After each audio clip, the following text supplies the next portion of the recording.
I'd give anything to go into space, and for a lot of different reasons. You know, personally, I'm a pilot myself.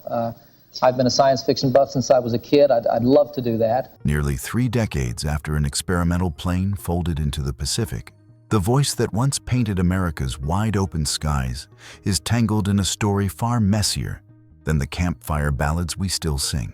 Who or what really drained the tanks on October 12, 1997?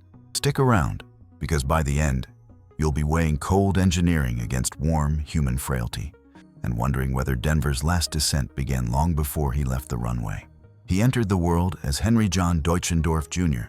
in Roswell, New Mexico, on New Year's Eve, 1943, just in time for his Air Force father to pack the family sedan and chase the next duty station. Before high school graduation, he'd logged more road miles than some truckers, learning to swap accents the way other kids changed sneakers. A hand-me-down Gibson from Grandma became his permanent address. Every new town meant another barrack stairwell echoing Elvis covers and Kingston Trio harmonies. College seemed like a rest stop, not a destination. At Texas Tech, he joined the Alpine Trio, then bolted west to audition for the fading but still respected Chad Mitchell Trio, winning the job on the strength of a clear tenor and a grin that made club owners forget the name they couldn't spell. Around the same time, he scanned a road atlas and plucked Denver for a stage surname, a promise to one day plant roots in the Rockies he'd only seen on postcards. The decision fit. He was done lugging that unpronounceable birth name from barracks to barracks. Denver felt like a home you could carry in a guitar case. But a man who names himself after a skyline eventually has to reach it. And what he finds there isn't always snow-capped. Los Angeles, 1969. Studio B of Western Recorders is jammed with session pros. The shy kid with the owl-rimmed glasses hands Peter, Paul, and Mary a tune titled Leaving on a Jet Plane. 3 months later, it tops Billboard, and promoters insist the songwriter step from the wings into the floodlights. Soon the charts read like a Denver address book. Take Me Home, Country Roads, Rocky Mountain High, Sunshine on My Shoulders. He tours 200 nights a year, hosts The Tonight Show, trades jokes with the Muppets, and fills Moscow's Olympic Stadium at the height of the Cold War. All the while, an anxious subplot creeps through hotel corridors. What happens when the applause flickers? Denver journals about nightmares in which the songs vanish mid-show and the audience files out in silence. Albums still certify platinum, but critics label him safe, while punk and disco crowd the radio. He responds by packing more orchestras, lasers, even a National Wildlife Federation slideshow into his concerts, determined to keep every seat riveted. Fame stuffed the bank vault and slipped fault lines under the foundations of his private life.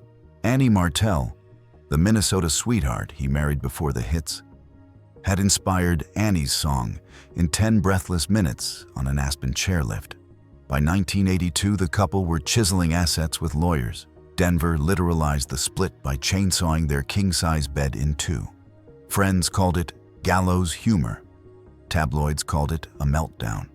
Worse followed. In August 1993, police clocked his Porsche weaving near Aspen. He blew a 0.14 and bargained down to ability impaired, settling the case by staging a charity concert for the county, a sentence late-night hosts milked for punchlines. A 1994 crash on a snow-slick road triggered probation and FAA scrutiny. The singer who'd penned Nature Lullabies now wore 2 mugshots and, after a 1996 medical certificate revocation, an invalid pilot's license. Yet Denver could still flip the public script. In September 1985, he faced the Senate's PMRC hearings, flanked by Dee Snider and Frank Zappa, and compared song labeling to book burnings. That which is denied becomes that which is most desired, he warned, scolding lawmakers for trampling the Bill of Rights. Network footage framed him as an unlikely free speech warrior, a halo that partly blotted the police blotter. But his next battle wouldn't unfold in Congress. It would roar at 2,000 feet over the California coast. Denver's activist resume ballooned through the 70s and 80s. With pal Tom Crum, he launched the Windstar Foundation, buying 1,000 acres near Snowmass to host Earth Camp retreats where teens learned permaculture beside astrophysicists. He sang relief concerts for UNICEF, airdropped supplies in Ethiopia, and pitched global hunger solutions on Larry King. Meanwhile, a different sky seduced him. NASA's mid-80s Teacher in Space program dangled the first civilian shuttle seat. Denver wrote a 3-page plea to fly, aced the physicals, and rehearsed Rocket Man for orbital guitar. But agency politics favored a classroom symbol, Krista McAuliffe. And after Challenger's 1986 breakup, the civilian in space dream froze. Denver buried the bitterness in new verses about fragile blue planets. Yet friends noticed his grin dim each time a shuttle arced across the news. Denied the heavens, he chased altitude in the only cockpit still open to him. Collecting warbirds became therapy. A vintage Stearman biplane, a Crescent Eagle, a Learjet. Flight hours ticked past 2,700. But the FAA ban meant no passengers and no commercial insurance. So Denver gravitated to the gray zone of experimental aircraft, where paperwork was lighter. The Rutan Long-E's gleamed like the future.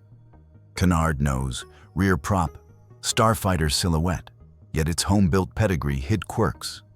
A fuel selector buried behind the pilot's seat. Unfamiliar pitch response. Narrow tolerances on center of gravity. Denver's mechanic warned the valve was hard to reach once strapped in. He shrugged.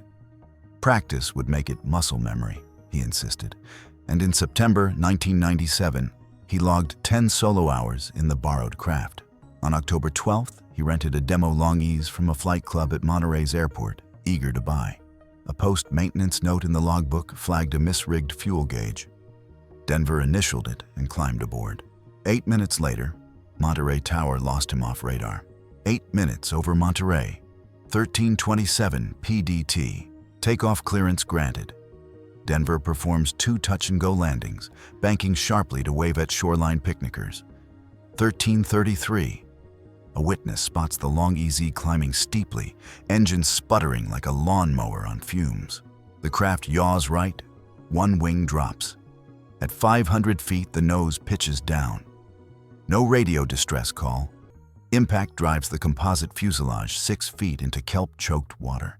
Divers locate debris by a sheen of fuel. The body surfaces the next day, still buckled in. Toxicology screens come back 0 for alcohol or narcotics, erasing gossip that the DUI ghost had chased him into the cockpit. The ocean had swallowed the why, but investigators weren't done digging. NTSB engineers hoisted wreckage onto a pier and rebuilt the puzzle. The fuel selector sat dead center on right tank, which held a quarter gallon. The left carried 14. Denver, strapped tight, likely twisted to switch tanks mid-climb, clipped the control stick, lost orientation, and stalled. The board blasted the cockpit layout as ergonomically unacceptable and urged kit manufacturers to place critical controls within forward reach envelope. Kit plane lobbyists pushed back until the singer's global fanbase flooded regulators with letters. In August 2024, the FAA updated Order 8130.2K, requiring clearer builder instructions and checklist emphasis on fuel selector accessibility. Many flight instructors now cite the Denver Clause when drilling student pilots on fuel management. Engineering tweaks can't rewrite history, but they can keep the next dreamer from repeating it. Podcasts dissect DUI police tape. A 2024 docudrama Dion in Denver restages Aspen Bar Nights, and think pieces ask whether audiences excuse too much because the songs felt pure. Tribute shows still sell out, yet social feeds flare whenever a Long-EZ photo scrolls by. Was it hubris to fly on a revoked medical? Did the FAA overpenalize, driving him to riskier aircraft? WinStar survives as a scholarship fund. EarthCamp alumni teach climate science worldwide. Meanwhile, Denver's catalog streams 5 million plays a week, and Gen Z hikers blast Rocky Mountain High on Bluetooth speakers they haul to the very peaks his lyrics romanticized. The contradictions haven't mellowed. If anything, they sharpen with time.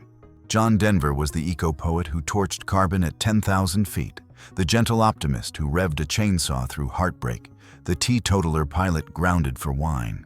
His tragedy now anchors FAA PowerPoints and folk festival sing-alongs alike.